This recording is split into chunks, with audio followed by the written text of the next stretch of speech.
Hijriah tahun 1444 Hijriah. Kita berdoa semoga semuanya, semua wali santri, semua santri, dan semua orang muslim yang masih diberikan kehidupan, kesehatan Allah Subhanahu wa taala, disampaikan umurnya di bulan suci Ramadan pada tahun ini.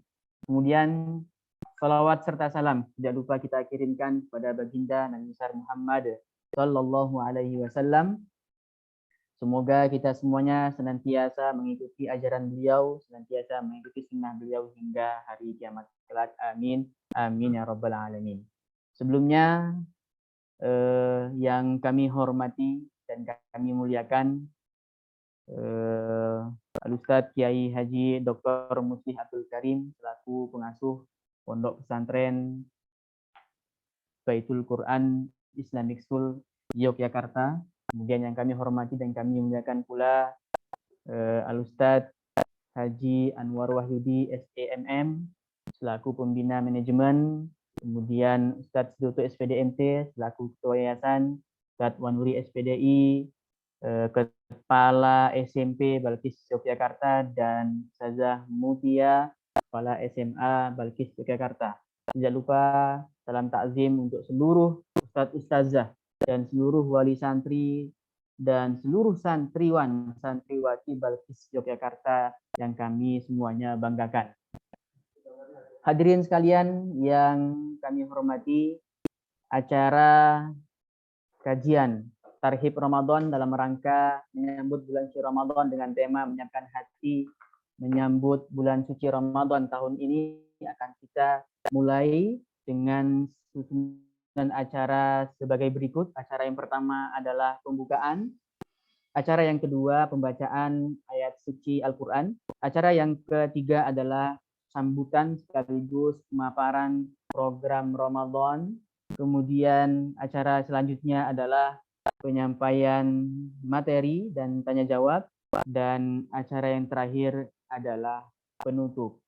Bapak Ibu hadirin sekalian, santriwan santriwati yang dimuliakan oleh Allah Subhanahu wa taala, lebih berkahnya acara kita, kajian kita, ngaji kita pada malam hari ini. Mari kita buka dengan sama-sama membaca Ummul Kitab Al-Fatihah.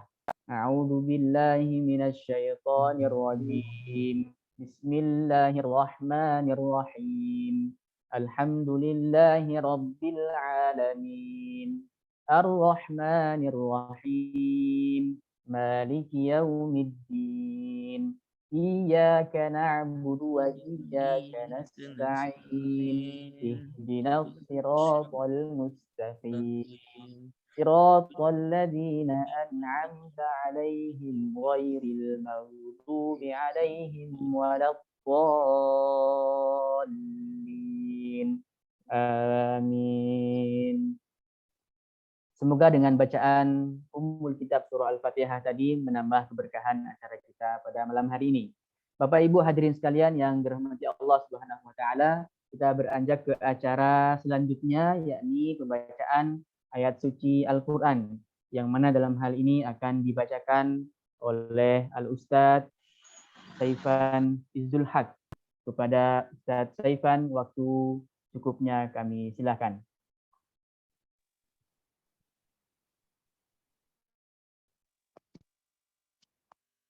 Assalamualaikum warahmatullahi wabarakatuh.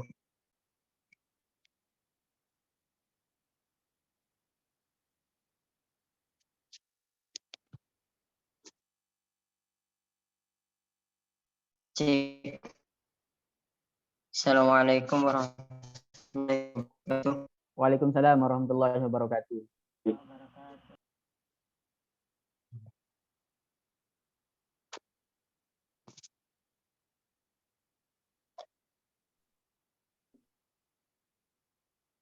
A'udzu billahi minasy syaithanir rajim.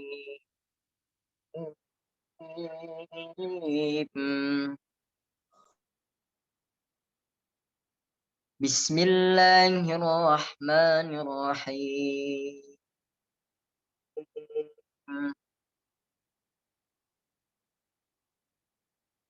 Ya أيها الذين آمنوا كتب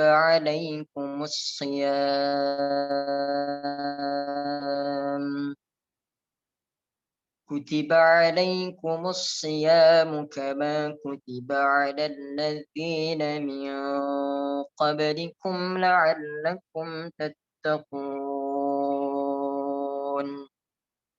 أياما معدودات فمن كان منكم مريضا أو على سفر فعدة من أيام أخر وعلى الذين يطيقونه فدية طعام مسكين فمن تطوع خيرا فهو خير له وأن تصوموا خير لكم إن كنتم تعلمون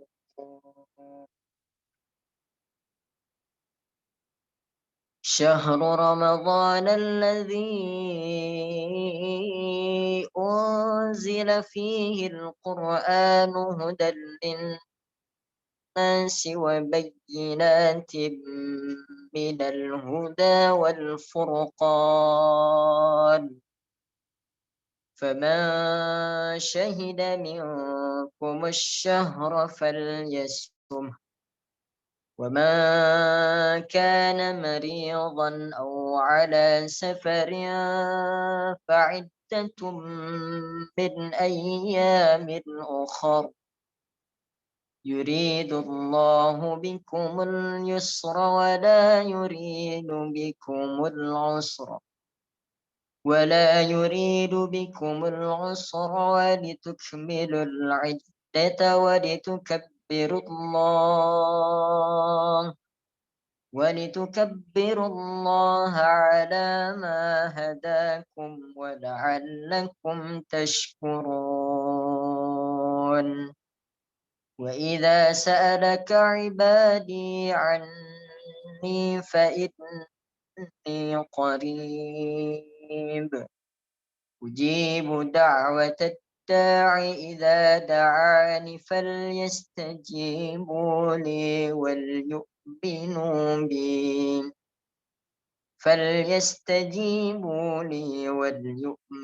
بي لعلهم يرشدون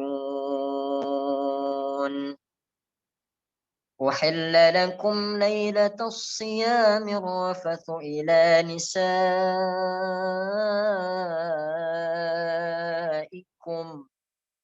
هن لباس لكم وأنتم لباس لهن علم الله أنكم كنتم تختانون أنفسكم فتاب عليكم وعفى عنكم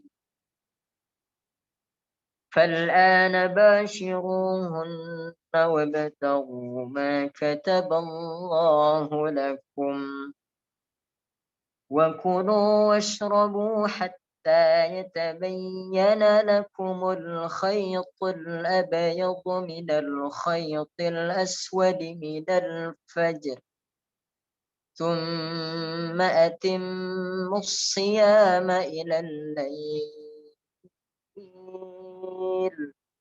ولا تباشروهن وأنتم عاكفون في المساجد تلك حدود الله فلا تقربوها كذلك يبين الله آياته للناس لعلهم يتقون صدق الله العظيم والسلام عليكم ورحمة الله وبركاته. Waalaikumsalam warahmatullahi wabarakatuh. Sadaqallahul azim wa ballagha rasuluhul karim wa nahnu ala dzalika hamidin wa syakirin walhamdulillahirabbil alamin. Kami ucapkan syukron jazakumullahu khairan katsira kepada Ustaz Saifan atas lantunan bacaan ayat suci Al-Qur'annya, dan mudah-mudahan menambah pahala dan keberkahan acara kita pada malam hari ini. Bapak Ibu hadirin sekalian yang dirahmati Allah Subhanahu wa taala, kita beranjak ke acara selanjutnya, yakni sambutan sekaligus pemaparan program Ramadan dari Balkis atau Laz Balkis Peduli. Dalam hal ini akan disampaikan oleh Direktur Laz Balkis Peduli yang terhormat Ustadz Ivan Sofi SPD. Kami silakan. Bismillahirrahmanirrahim. Syukran jazakumullah khair Ustadz Hiskil atas waktu yang diberikan. Yang terhormat Abi Muslih Dr. Muslih Abdul Karim LCMA selaku pengasuh pesantren Baitul Quran Yogyakarta atau Balkis. Kemudian yang kami hormati Abi Anwar Wahyudi SEMM selaku pembina manajemen Balkis Yogyakarta. Kemudian yang kami hormati pula kepala sekolah baik SMP maupun SMA, Ustadz Wanuri dan Ustadzah Mutia. Kemudian tidak lupa, tidak ketinggalan yang kami muliakan dan kami menunggu untuk kajiannya, yaitu beliau Ustadz Andi Alif Rahman Soleh LCMA. Assalamualaikum warahmatullahi wabarakatuh.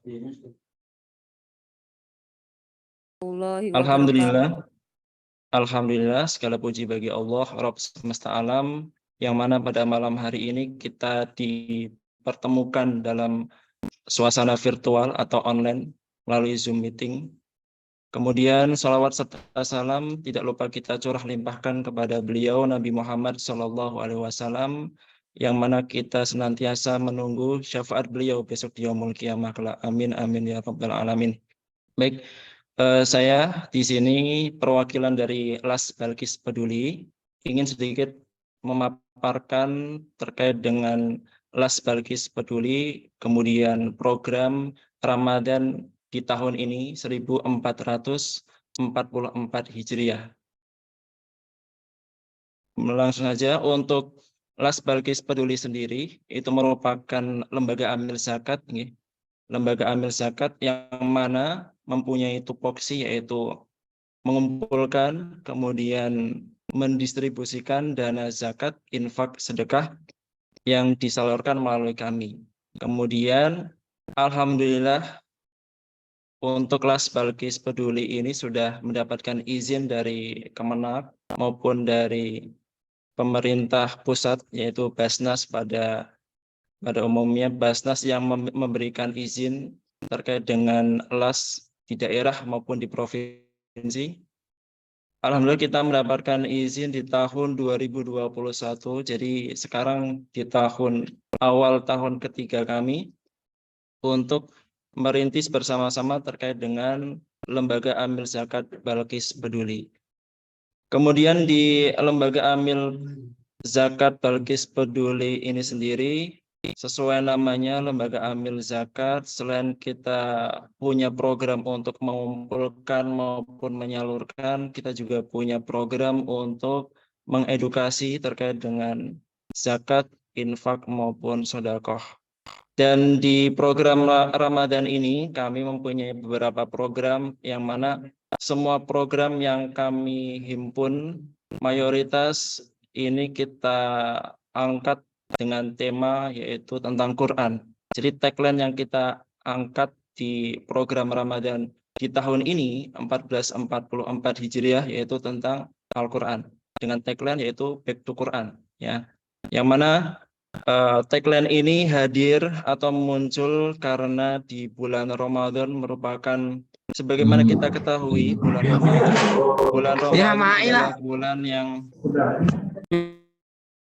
Ramadan adalah bulan yang dimana Al-Quran itu diturunkan oleh Allah dari Lauhul Mahfuz ke bumi, ya. Sehingga siapapun orang ataupun manusia yang beragama Muslim khususnya yang berinteraksi yang berinteraksi dekat dengan Al-Quran itu tentunya akan mulia dengan adanya bulan suci Ramadan ini dan kita dekat dengan Al-Quran. Kemudian saya izin untuk share screen terkait dengan program Ramadan di Lembaga Amil Zakat Balkis Peduli.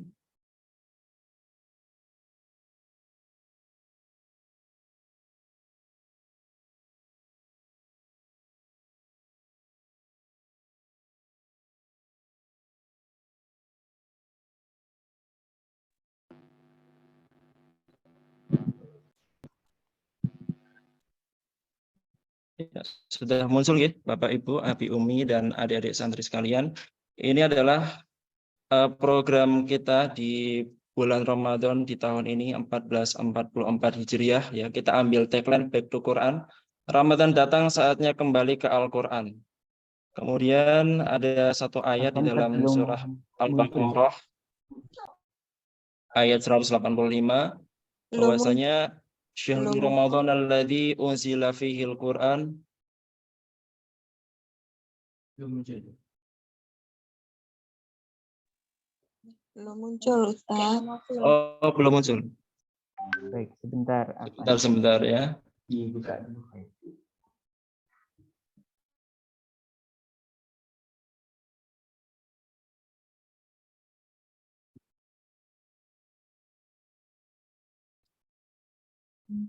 Sudah muncul ya? Sudah, Ustaz. Ya. Oke. Ya. Jadi tagline yang kita ambil di Lembaga Amil Zakat Balkis Peduli di tahun ini di Ramadan 1444 Hijriah yaitu Back to Quran. Ramadan datang saatnya kita kembali ke Al-Quran ya.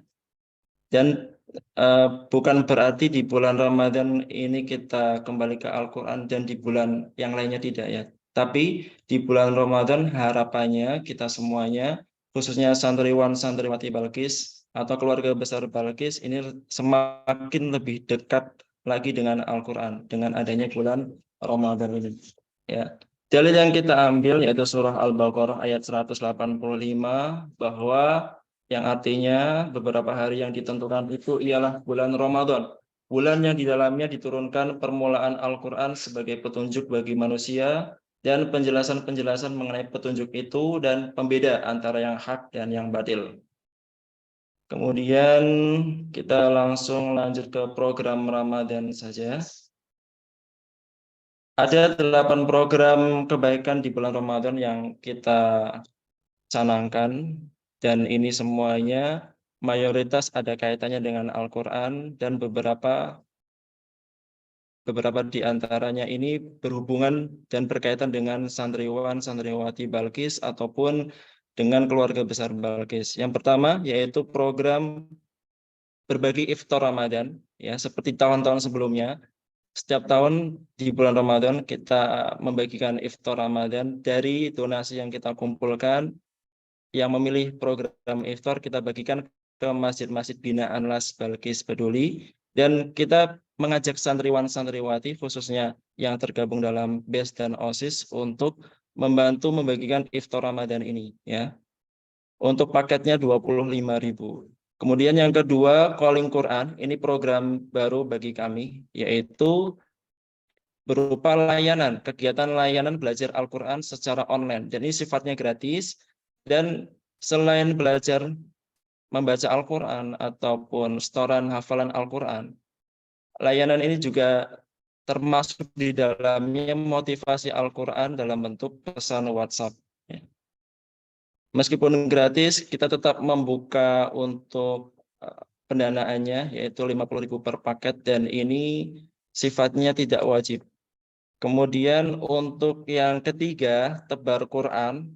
Tebar Quran ini adalah kita sedekah Al-Quran, baik berupa mushaf Al-Quran ataupun uang yang kita nanti akan wujudkan dalam bentuk Al-Quran dan kita salurkan ya, bersama anak-anak santriwan-santriwati kepada masjid atau tempat yang membutuhkan Al-Quran di Gunung Kidul. Kemudian yang keempat, untuk tadi tebar Quran ini 100.000 per paket. Kemudian yang keempat ada sebar dai Quran penjuru negeri ya. Untuk dai Quran penjuru negeri ini maksudnya kita mengajak santriwan-santriwati yang terpilih, santriwan yang terpilih dan asatid yang terpilih untuk kita sebar ke masjid-masjid di dekat pesantren khususnya, dan masjid-masjid tersebut membutuhkan dai-dai dalam hal mengisi di bagian kultum ataupun imam tarawih ataupun di bagian TPA-nya. Nah, ini maksud dari sebar dai Quran penjuru negeri. Karena kita kelasnya berskala kabupaten, jadi memang kita fokusnya untuk Kabupaten Gunung Kidul. Dan sebagai ring pertamanya kita yaitu di dekat pesantren atau di daerah Karangijo Kulon serta di daerah Sambirejo atau Sidorejo. 100.000 per paket untuk biayanya. Kemudian yang kelima yaitu kajian Islam tematik online, dan ini kita sedang melaksanakannya nggih Bapak Ibu sekalian dan santriwan-santriwati. Kita sedang melaksanakan kajian Islam tematik online, di mana dalam kajian ini sifatnya online dan berupa kajian-kajian Islam. Kita mulai di malam hari ini, yaitu berupa tarhib secara online yang diikuti oleh seluruh santriwan santriwati Balkis beserta keluarganya, dan kita buka juga secara umum ya. Jadi untuk target utama kita 300 peserta. Ketika lebih nanti akan kita siarkan langsung di YouTube. Kemudian yang keenam yaitu kado yatim bahagia ya. Meskipun ini tidak ada kaitannya dengan Al-Qur'an, tetapi di Al-Qur'an itu ada nas tentang anak yatim ya, di mana di hadis pun ada dalil yang menyatakan bahwa kita harus menyayangi anak yatim, maka kita buka program ini yaitu berupa pengumpulan ZIS dan kita salurkan dalam bentuk santunan untuk anak-anak yatim di daerah Gunung Kidul. Ini program yang ke-6 ini adalah program rutin kita setiap Ramadan. Jadi Ramadan kemarin, Ramadan 2 tahun yang lalu ya itu juga ada. Kemudian yang ke-7 dari program Ramadan di Balkis adalah merintis TPQ bersama ya.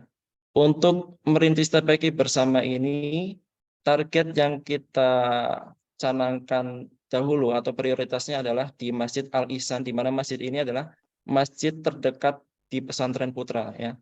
Di Masjid Al-Ihsan ini akan kita mulai merintis kembali TPQ di sana karena memang selama 2 tahun ini setelah pandemi TPQ-nya vakum, tidak ada kegiatan, dan itu sangat mengetuk hati sekali bagi kita semuanya. Kalau semisal di sebuah masjid tidak ada TPQ-nya, maka kita buka program merintis TPQ bersama ini. Nanti harapannya dengan TPQ Al-Ihsan yang sudah mulai aktif, kita buka TPQ di tempat yang lainnya. Kemudian yang terakhir, ini program rutin kita juga di Ramadan sebelumnya juga ada, yaitu santunan duafa, di mana kegiatannya berupa pengumpulan ZIS dan kita salurkan dalam bentuk sembako untuk warga duafa di Gunung Kidul. Ya, jadi ini adalah 8 program kebaikan di bulan Ramadan yang dicanangkan oleh tim Las Balkis Peduli, dan masing-masing mempunyai beberapa harga paket yang berbeda-beda. Kemudian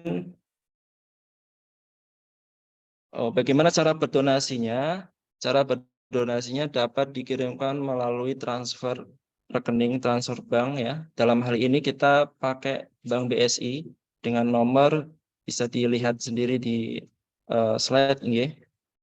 Kemudian karena kita beberapa program tadi berbeda-beda, maka untuk membedakannya kita pakai kode unik ya. Kode unik ini yang nantinya akan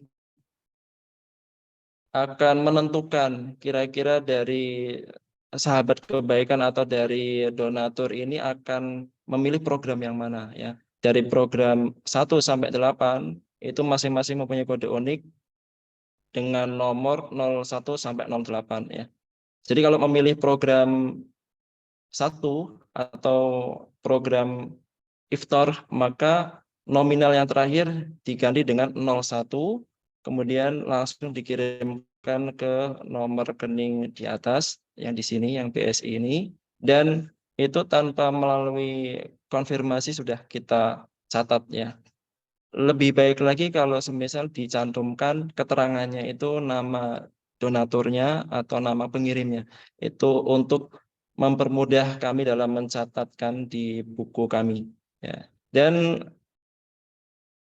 total yang sudah dikirimkan itu di dalamnya sudah termasuk 10% untuk infak operasional program. Karena masing-masing program tentunya ada biaya operasionalnya dan semua paket yang kami cantumkan di atas itu sudah termasuk di dalamnya 10% untuk infak operasional. Oke. Begitu Bapak Ibu sekalian, santriwan santriwati terkait dengan program dari Las Balkis Peduli. Harapannya kita semuanya bisa berfastabiqul khairat untuk mengejar kebaikan di bulan Ramadan ini gitu ya. Kemudian tidak lupa juga target-target Al-Quran kita karena kita ambil tagline yaitu back to Quran ya. Jadi harapannya santriwan santriwati serta abi umi sekalian dan para asatidz sekalian kita lebih intens kembali untuk mendekatkan diri kita kepada Allah melalui Al-Quran. Semoga dengan Al-Quran itu juga dapat memberikan syafaat bagi kita semuanya. Amin amin ya rabbal alamin. Kemudian sedikit kami sampaikan pula bahwa untuk KIT online atau kajian Islam tematik online ini akan hadir insya Allah tiap pekan, okay? Tiap pekan setiap hari Sabtu, akan tetapi untuk waktunya berbeda. Kalau untuk yang sekarang malam hari dan untuk waktu Ramadan itu pelaksanaannya pada pagi hari di hari Sabtu. Ini demikian kurang lebihnya, mohon maaf dari kami perwakilan Las Balkis Peduli. Syukran jazakumullah khair. Kami akhiri. Wassalamualaikum warahmatullahi wabarakatuh. Saya kembalikan ke Ustadz Hizkil.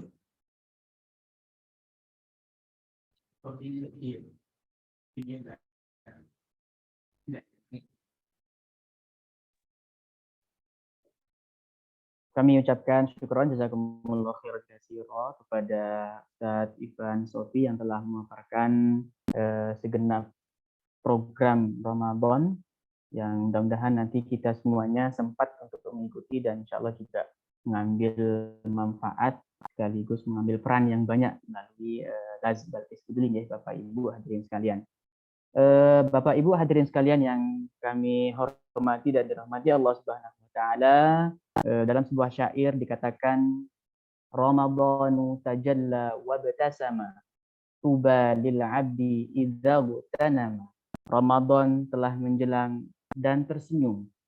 Beruntunglah hamba-hamba yang sungguh-sungguh memanfaatkannya. Arda maulahu bimal tazama tuba lin nafsi bitaqwaha. Allah ridha dengan segala ketetapannya, maka beruntunglah bagi jiwa-jiwa dengan ketakwaannya. Alhamdulillahirabbil alamin. Saat ini kita di tengah-tengah kita sudah ada Ustadz Andi Alif Rahman LC MA yang insya Allah nanti kita akan banyak mendengarkan pemaparan materi mengenai bagaimana kita menyiapkan hati menyambut bulan suci Ramadan pada tahun ini. Sebelum kita persilahkan beliau untuk memaparkan taujihnya pada malam hari ini, kami sampaikan sedikit terkait biodata beliau. Beliau dengan nama lengkapnya Ustadz Andi Alif Rahman Soleh LC.MA, lahir di Kuningan tanggal 4 Mei 1989. Beliau beralamat di Komplek Masjid Baitur Rahman Sukoharjo, 0108 Sanggerahan, Condong Catur, Depok, Sleman, DIY, dan alamatnya sekarang, alamat domisilinya di situ. Dan yang kedua adalah Perum Bumi Arca Indah Blok 6 nomor 3A Arca Winangun Purwokerto Banyumas. Beliau menyelesaikan S1-nya di Universitas Al-Azhar Mesir dengan jurusan Syariah Islamiyah, kemudian melanjutkan S2-nya di Universitas Gajah Mada Yogyakarta. Saat ini beliau diamanahi sebagai pimpinan di Pondok Pesantren Mahasiswa Nur Baitur Rahman Sleman dan juga pimpinan di Pondok Pesantren Mahasiswa Cita Mulia Purwokerto dan juga pimpinan di Pondok Pesantren Calon Guru Cita Mulia Purwokerto. Tanpa berlama-lama dan untuk mengefektifkan waktu kita pada malam hari ini, kepada Al-Ustadz Andi Alif Rahman Soleh LCMA, waktu kurang lebih 45 menit ke depan kami silakan. Baik, suara saya terdengar nggak ya? Terdengar Ustaz. Ye. Bismillahirrahmanirrahim. Ahyakum bitahiyatil Islam wa tahiyati ahli jannah. Assalamualaikum warahmatullahi taala wabarakatuh. Waalaikumsalam warahmatullahi wabarakatuh. Alhamdulillah wa syukran lillah alladzi allafa qulubina fa asbahna bi ni'matihi ikhwana. Alhamdulillahilladzi hadana li hadha wa ma kunna linahtadiya lawla an hadallah. Alhamdulillahilladzi arsala rasulahu bil huda wa dinil haqq yudhhirahu 'ala dini kullihi wa kafa billahi shahida. Alhamdulillahilladzi anzala 'ala abdihi al-kitaba wa lam yaj'al lahu 'iwaja. Alhamdulillahilladzi khalaqal mauta wal hayata liyabluwakum ayyukum ahsanu amala. Asyhadu an la ilaha illallah wahdahu la syarika lah, lahul mulku wa lahul hamdu wa huwa 'ala kulli syai'in qadir. Wassalatu wassalaman da'imaini mutalazimaini bidawami mulkillahi 'ala habibina Mustafa sayyidina al-mujtaba Muhammad ibn Abdullah sallallahu alaihi wasallam wa 'ala alihi wa sahbihi wa man tabi'ahum bil huda ila yaumil qiyamah wa ba'd. Qala Allah ta'ala fi kitabihil karim, a'udzu billahi minasyaitonir rajim. Bismillahirrahmanirrahim. Syahrul Ramadan alladzi unzila fihi al-Qur'an hudan lin-nasi wa bayyinatin minal huda wal furqan. Alhamdulillahirabbil alamin. Allah Subhanahu wa taala memberikan kepada kita nikmat yang begitu banyak sehingga pada kesempatan malam kali ini Allah izinkan kita untuk bermuajahah, untuk bermuhadarah walaupun mungkin masih secara online. Tapi insya Allah semoga tidak mengurangi keberkahan acara ini dan semangat para peserta semua. Dan semoga semua yang hadir di sini mendapatkan keberkahan dari Allah Subhanahu wa taala. Salam ta'lim saya kepada Sivitas Akademika, kepada para santriwan, santriwati, kepada para wali santri, wabil khusus kepada Dr. Ustadz Haji Muslik Abdul Karim yang merupakan pembina kita semua. Beliau juga merupakan pembina di pembimbing kita di Baitul Quran Cita Mulia Purwokerto. Di silaturahim antara Baitul Quran ini ya, Baitul Quran Purwokerto dengan Baitul Quran Jogja ini. Semoga silaturahim ini menjadi salah satu sebab kita untuk menuju surga Allah Subhanahu wa taala. Tak lupa kita haturkan salawat dan iring salam kepada junjungan kita Nabi wa Habibuna Muhammad sallallahu alaihi wasallam yang tentunya dengan syafaat beliau kita harapkan untuk bisa bersama-sama beliau di Firdaus al-A'la nanti. Semoga kita semua bisa istiqomah menjalankan sunnah-sunnahnya, dan beliau bersabda bahwa orang yang paling dekat dengan beliau nanti di akhirat nanti dan orang yang paling layak mendapatkan syafaat dari beliau adalah orang yang paling banyak bersalawat atas beliau.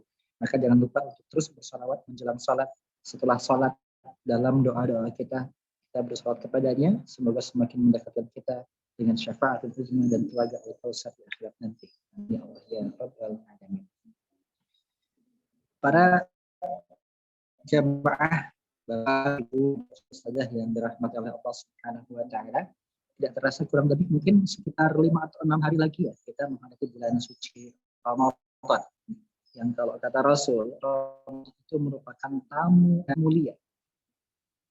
Di dalamnya terdapat keutamaan yang tidak terdapat di bulan-bulan yang lain.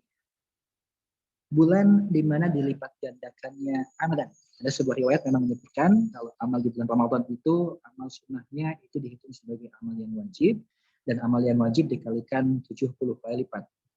Namun riwayat yang lebih kuat mengatakan bahwasanya dalam hadis qudsi Allah Subhanahu wa taala berfirman, "Kullu amal ibnu Adam lahu illa shaum fa innahu li wa ana ajzi bihi."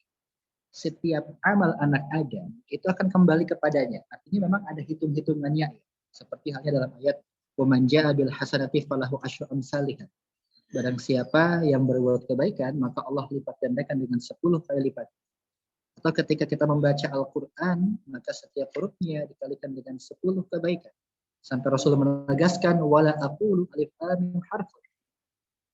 Alif lam itu bukan satu huruf kata Rasul. Walakin alif harfun, lam harfun, wa mim harfun, 3 huruf.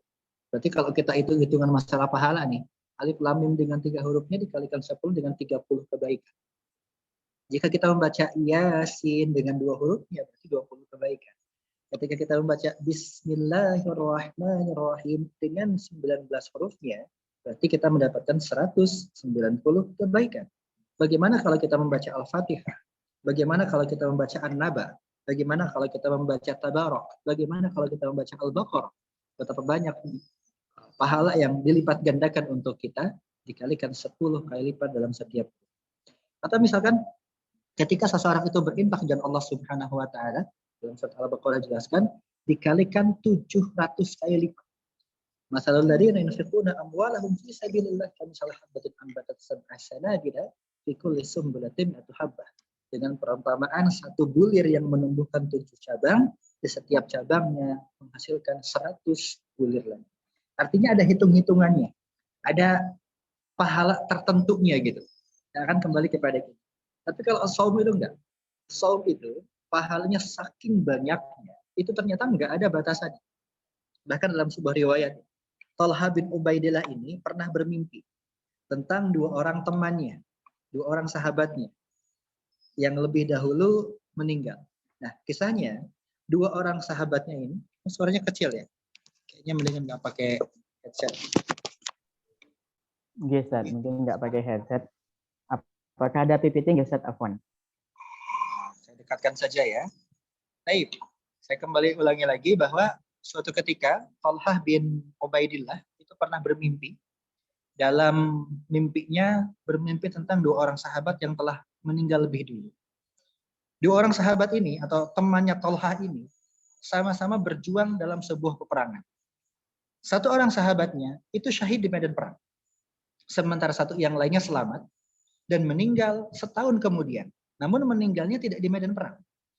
Anehnya dalam mimpi Talhah itu justru yang meninggal belakangan, yang tidak meninggal di medan perang itu justru masuk surga duluan. Sementara sahabatnya yang meninggal lebih dulu di medan perang syahid, itu masuk surganya belakangan. Talha bingung dan heran. Maka disampaikanlah mimpi ini kepada Nabi Shallallahu Alaihi Wasallam. Setelah disampaikan kepada Nabi, Nabi bertanya kepada Talha, wahai Talha, apa temanmu yang mati belakangan itu melewati bulan suci Ramadan? Kata Talha, iya Rasul. Dia wafat setelah melewati bulan suci Ramadan. Maka apa kata Rasul? Dengan kemuliaan Ramadan itulah ia bisa mendahului orang yang mati dalam keadaan syahid di medan pertempuran. Luar biasa. Kita tahu bahwa mati syahid itu mati yang paling mulia gitu. Tapi itu bisa disalib, itu bisa kalah dengan kemuliaan orang yang betul-betul melaksanakan ibadah di bulan Ramadan dengan segenap jiwa. Maka kemuliaan di bulan Ramadan ini tiada tara sebenarnya. Rasulullah SAW memang bersabda bahwa sebaik-baik siang dalam 1 tahun itu ada di 10 awal Dzulhijjah. Bahkan tidak ada yang mengalahkan keutamaannya wala jihad fi sabilillah, walaupun itu jihad Allah, kecuali seseorang pergi dengan harta dan jiwanya dan tidak kembali dengan suatu apapun. Artinya yang mengalahkan pahala 10 awal Dzulhijjah itu adalah mati syahid.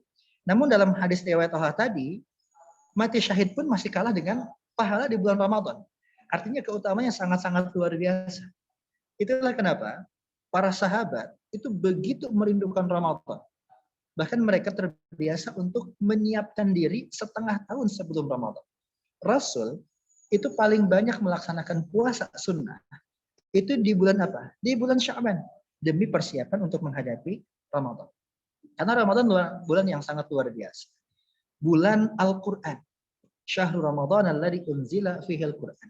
Dan kalau para jamaah sekalian tahu, kata Ramadan itu cuma 1 kali disebutkan dalam Al-Quran. Cuma 1 kali itu saja. Cuma di ayat 185 dalam surat Al-Baqarah. Nggak ada di ayat yang lain, nggak ada di surat yang lain. Cuma 1 kali itu saja. Dan ketika disebutkan Ramadan 1 kalinya itu langsung dikaitkan dengan apa? Al-Quran.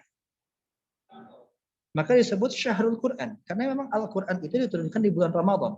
Baik secara kesatuan pada malam kemuliaan atau Lailatul Qadar, atau secara berangsur-angsur dimulai pada tanggal 17 Ramadan menurut sebagian besar ulama yang diperingati sebagai Nuzulul Quran. Semuanya ada pada bulan Ramadan. Saya masih ingat ya, kalau nggak salah sekitar 2 tahun lalu, ketika Ustadz Mustih Abdul Karim itu membuka kegiatan di Purwokerto, masih dalam Zoom juga waktu itu karena masih dalam pandemi, beliau mengatakan bahwa segala sesuatu yang dikaitkan dengan Allah Subhanahu wa taala itu akan menjadi mulia. Contoh, kata abdun atau amatun, seorang hamba. Hamba itu kan konotasinya adalah rendah ya. budak, hamba sahaya, abdun. Itu rendah sekali. Tapi ketika disandarkan kepada nama Allah Subhanahu wa taala, Abdullah itu sendiri seorang yang mulia, hambanya Allah gitu. Apalagi ketika katanya itu sudah baik. Seperti halnya Ibrahim. Nabi Ibrahim itu mendapatkan apa? Gelar Khalil, kekasihnya. Kekasihnya siapa? Kata kekasih saja itu udah konotasinya udah positif sekali, indah sekali. Apalagi dikaitkan dengan Allah, kekasihnya Allah, Khalilullah. Maka ketika kita ingin mulia, maka kaitkanlah diri kita dengan Allah Subhanahu wa taala. Dengan apa? Dengan kalamnya, dengan Al-Qur'anul Karim. Maka barang siapa yang senantiasa berinteraksi dengan Al-Qur'an, menjadikan Al-Qur'an sebagai pedoman hidupnya, sebagai dusturnya, sebagai platform dalam kehidupannya, dia akan dimuliakan oleh Allah Subhanahu wa taala sebagaimana orang-orang yang senantiasa dalam taufik, hidayah dan lindungan. Maka luar biasa ini tema pada kali ini ya, back to Quran gitu.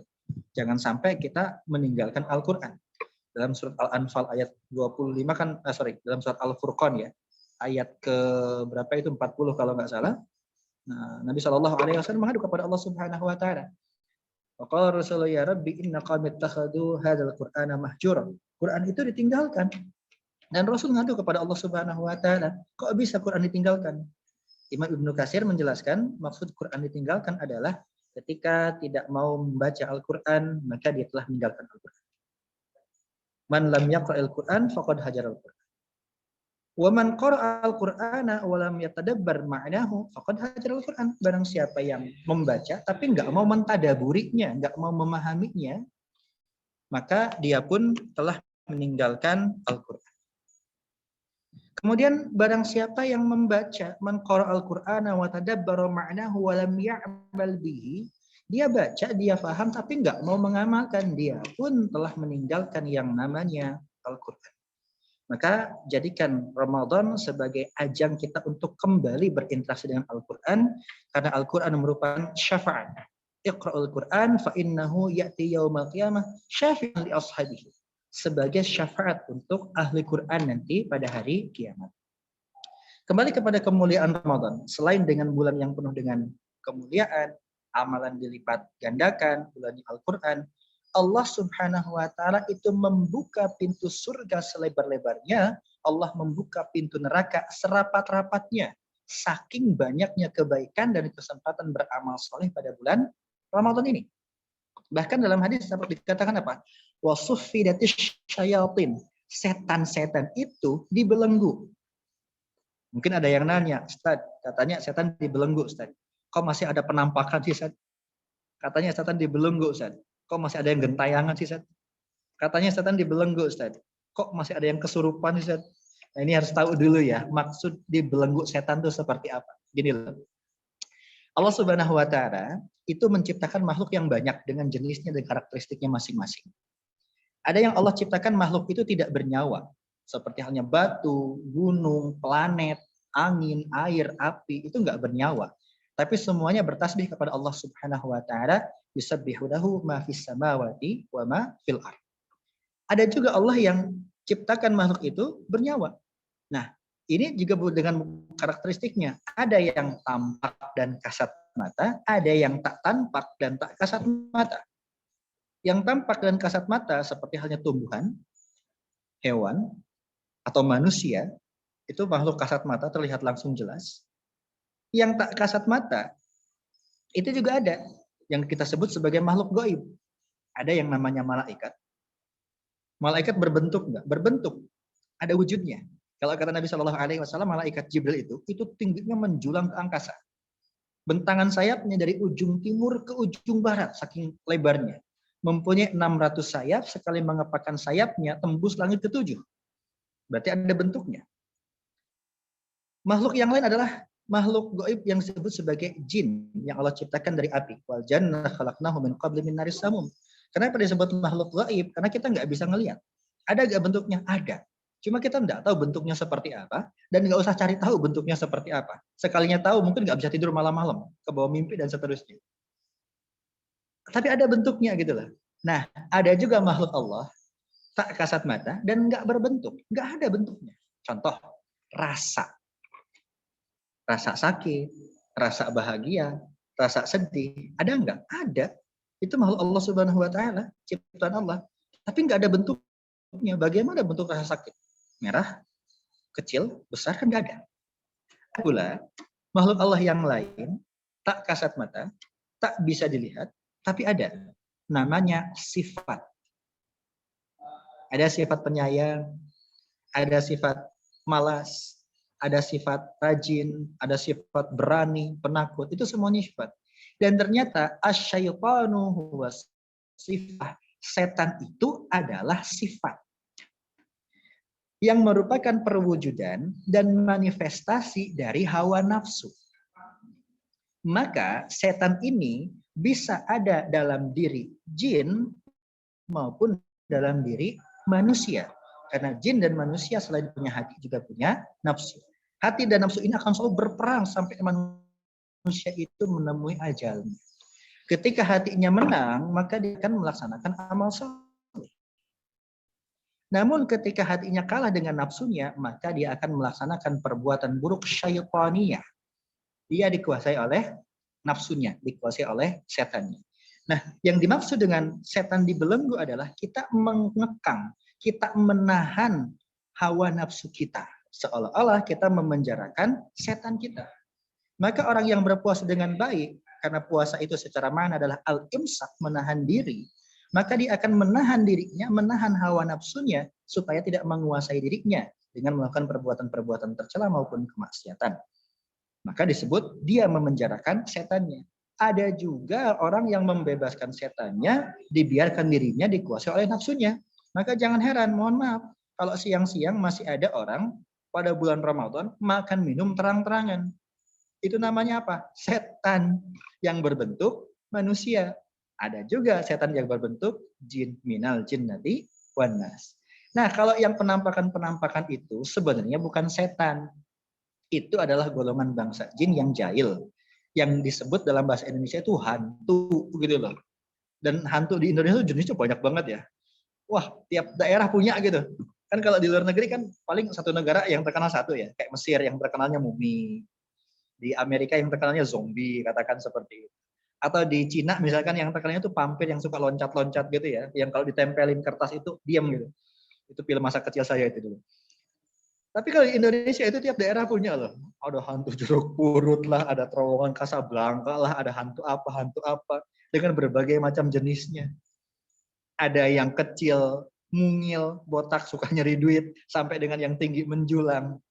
Ada yang dari golongan laki-laki perempuan sampai nggak jelas jenis kelaminnya. Ada yang terbang, loncat, sampai ngesot pun ada di Indonesia ini. Hantunya ini banyak sekali gitu. Jadi kalau konferensi hantu kayaknya Indonesia paling banyak anggotanya gitu. Nah itu yang bukan dimaksud dengan setan. Walaupun sering disebut setan dalam bahasa Indonesia ya. Tapi itu hakikatnya jin. Jadi yang kayak gitu nggak dibelenggu sebenarnya. Yang dibelenggu itu adalah nafsu kita. Nah, itu yang disebut dengan sufiyatis syayatin. Nah, selain itu, Al-Quran itu Ramadan itu merupakan bulan yang istimewa karena kata Rasul, ada satu malam yang Allah tempatkan hanya di bulan Ramadan. Yang ketika kita beribadah pada malam tersebut lebih baik, bukan sama dengan lo ya, lebih baik dari 1000 bulan yang terkenal dengan malam kemuliaan atau Lailatul Qadar. Selain itu, Ramadan merupakan bulan maghfirah, bulan ampun. Maka sudah sangat wajar sekali dan sudah seharusnya seorang muslim itu begitu merindukan yang namanya Ramadan dan menyambutnya dengan sukacita. Karena gini, dalam menyambut Ramadan atau menghadapi bulan Ramadan itu ada 3 jenis orang, 3 jenis manusia. Yang pertama, ada orang yang begitu gembira, ada orang yang begitu senang dengan datangnya bulan suci Ramadan. Yang kedua, ada orang yang biasa-biasa aja tuh, Ramadan nggak Ramadan sama saja. Yang ketiga, ada orang yang justru nggak suka dengan datangnya bulan suci Ramadan.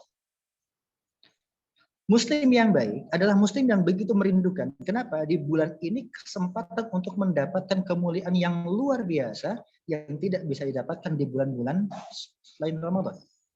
Tapi ada juga ya orang yang dia itu biasa saja. Ramadan ya sama saja gitu. Kalau sama sajanya dalam kebaikan sih nggak jadi masalah. Ini masalahnya adalah sebelum Ramadan dia nggak baik, di Ramadan tetap nggak baik. Padahal Rasulullah SAW bersabda, "Raghma an furajulin dakhala alaihi Ramadan, summa madha wa lam yughfar lahu. Sungguh sangat merugi orang yang datang kepadanya bulan suci Ramadan, Ramadannya selesai melewatinya, dia melewati bulan suci Ramadan, tapi kok dia belum diampuni gitu loh. Ngapain aja di bulan Ramadan? Kok bisa-bisanya nggak diampuni? Padahal setiap harinya, setiap malamnya itu ampunan, rahmat, maghfirah, dibebaskan dari api neraka, dijamin dengan surga. Lah ngapain aja di bulan Ramadan? Kok belum diampuni itu ngapain aja istilahnya gitu. Rugi kan. Yang lebih repot adalah ketika orang itu nggak suka dengan Ramadan. Bawaannya ngeluh, bawaannya ngegerutu, protes. Ya Ramadan, lapar deh. Ya Ramadan, haus nih. Ramadan nih, alamat jualan nggak laku nih kalau Ramadan nih. Jadi nggak senang dengan datangnya Ramadan. Seolah-olah nggak senang dengan tamu yang mulia. Gini lah, misalkan 5 hari lagi, Bapak, Ibu, adik-adik semuanya dikasih kabar. Akan ada pejabat, akan ada orang hebat, akan ada orang terkenal, orang kaya datang mau berkunjung ke rumah Bapak Ibu sekalian, ke rumah adik-adik sekalian. Dengan membawa uang yang banyak, membawa kendaraan mewah, membawa perhiasan yang akan dihadiahkan kepada kita. Kira-kira 5 hari ini mau pada ngapain? Siap-siap kan? Rumah dibereskan. Yang berantakan dirapihkan. Yang kotor dibersihkan. Kalau perlu yang rusak-rusak diperbaiki itu. Bukan cuma rumah, pakaian kita pun kita perhatikan tuh. Bukan cuma pakaian ya, kita siapkan jamuannya, hidangannya. Anak kita pun kita kondisikan, keluarga kita kondisikan. Ketika tamu datang sebagai tuan rumah yang baik, kita sambut. Setelah kita sambut, kalau perlu kita persilakan masuk, kemudian kita jamu dengan jamuan yang luar biasa. Setelah itu tamunya senang, tamunya pulang memberikan kepada kita berbagai macam kemewahan yang dibawa. Karena tamunya senang. Nah, yang akan datang kepada kita itu bukan lagi yang bawa kemewahan. Tapi yang akan datang kepada kita tamu mulia yang bernama Ramadan membawa jaminan surga, jaminan dibebaskan dari api neraka, jaminan dihapuskan dosa-dosa. Man shoma Ramadhana imanan wa ihtisaban wa man qama Ramadhana imanan wa ihtisaban ghufira lahu ma taqaddama min dhanbi. Allah ampuni dosa-dosanya. Jangan-jangan kita itu justru nggak nyambut Ramadan, nggak senang dengan datangnya Ramadan. Itu tamu Ramadan datang, kita nggak persilahkan masuk, dicuekin. Ataupun kalaupun kita persilahkan masuk, kita anggurin begitu saja. Kira-kira senang nggak tamunya? Kalau tamunya nggak senang, kira-kira ngasih ke kita apa enggak? Ya mesti enggak gitu loh. Makanya kita itu wajib berbahagia dengan datangnya bulan suci Ramadan. Karena Rasulullah SAW bersabda, "Man lam yafrah bi huduri Ramadan, fala Ramadana lahu." Barang siapa yang tidak senang, tidak suka, tidak bergembira dengan datangnya bulan suci Ramadan, maka dia tidak akan mendapatkan apa-apa dari Ramadannya. Maka kita harus mempersiapkan diri untuk menghadapi bulan suci Ramadan sebagai bagian dari tarhib kita, sebagai bagian dari penyambutan kita, sebagai bagian dari kesungguhan kita untuk menghadapi bulan suci Ramadan. Persiapan apa saja yang kita perlu untuk lakukan? Yang pertama, persiapannya adalah isti'dad jasadi, persiapan fisik. Kenapa persiapan fisik? Karena Ramadan itu sebagian besarnya ibadah fisik lah. Siangnya kita berpuasa, malamnya kita tarawih. Siangnya kita menahan lapar dan haus, malamnya kita menahan kantuk dan malas. Kalau misalkan kita tidak membiasakan diri untuk berpuasa sebelum Ramadan, puasa sunnah atau menahan lapar, dikhawatirkan fisik kita itu kaget. Jadi nanti ketika Ramadan ketemu puasa, biasanya jam 7 udah sarapan, ini nggak boleh sarapan. Biasanya siang-siang udah makan, ini tetap nggak boleh makan. Sore-sore makan cemilan, ini nggak boleh makan cemilan. Tahu cemilan Bapak Ibu, adik-adik? Apa cemilan itu? 7, 8, 9, 10, 11. Baru boleh makan ketika maghrib coba. Ini kalau kita nggak membiasakan diri untuk lapar, nggak biasakan diri untuk menahan lapar dan haus, nanti Ramadan tuh bawaannya lemas, bawaannya malas, lesu, karena nggak biasa, kaget akhirnya fisik kita. Maka dibiasakan dari sebelum Ramadan itu berpuasa sunnah. Atau misalkan malamnya deh, Itu kan ada suatu ibadah yang khas di bulan Ramadan ya. Ba'da salatul isya biasanya dilaksanakan berjamaah yang disebut sebagai tarawih. Ya walaupun tarawih di Indonesia ya, singkat ya. Tapi kan tarawih itu mengajarkan kepada kita tarwih, rohah, rehat gitu loh. Salat yang nyaman, salat yang tenang, memberikan rehat untuk badan kita, untuk jiwa kita. Maka saya sarankan nanti, kalau tarawih, jangan nyari yang cepat-cepat, nyari yang paling cepat, tapi nyari yang paling memberikan ketenangan. Masalahnya di kita itu kadang-kadang sukanya cepat-cepat loh. Bahkan kalau Bapak Ibu, adik-adik sekalian searching di YouTube nanti ya, salat tarawih tercepat di dunia itu ada di Indonesia loh. Searching aja, salat tarawih tercepat di dunia. Itu ada di daerah Jawa Timur. Videonya itu. Jember apa mana saya lupa gitu. Nanti searching aja ya. Salatnya itu ekspres, betul-betul ekspres itu. Bismillahirrahmanirrahim. Amin. Allahu Akbar, Allahu Akbar, Allahu Akbar, Allahu Akbar, Allahu Akbar. Lah dapat apa salat seperti itu? Tenangnya nggak dapat. Qur'annya dibaca cepat-cepat, gerakannya cepat-cepat, nggak ada tumaninahnya sama sekali. Sayang sekali. Ya walaupun sebagian besar di kita memang salat tarawihnya ringkas-ringkas ya. Saya nggak tahu nih di Baitul Quran Jogja ini satu kali tarawih berapa juz ini ya. Saya pernah merasakan rasa kaget itu ya. Saya masih ingat tahun 2007 awal saya ke Mesir. Saya ke Mesir itu 1 pekan atau 1 minggu sebelum Lebaran. Artinya lagi akhir-akhir Ramadan tuh. Harus ke Mesir karena harus mengurus dokumen persyaratan pendaftaran di Al-Azhar waktu itu. Nah, di Indonesia kita biasa sholatnya ringkas-ringkas ya. Tapi kalau di Mesir ternyata rata-rata sholat di sana di setiap masjid itu rata-rata 1 juz. Dengan bacaan yang tartil. Seperti bacaannya Imam Masjidil Haram, Masjid Nabawi. Bacaannya indah. Gaya bahasa Surim, gaya bacaannya Sudais, gaya bacaannya Bishair Rasid gitu. Memang cukup lama. Maka ketika kita sholat tarawih di sana dengan bacaan Al-Quran yang 1 juz 1 kali sholat, 1 rakaat kurang lebih 1 rubu atau 2,5 halaman, itu hati kita itu ikut bergetar gitu, karena suaranya sangat-sangat indah. Tapi ya gitu, karena kita nggak biasa, bukan cuma hati yang bergetar, kaki pun ikut bergetar gitu loh. Saking pegelnya gitu mendengar. Suara saya masih terdengar ini? Masih Ini nge-freeze ya? Masih ya? Masih. Oke. Nih, saya nge-freeze soalnya. Oke, kita lanjut ya.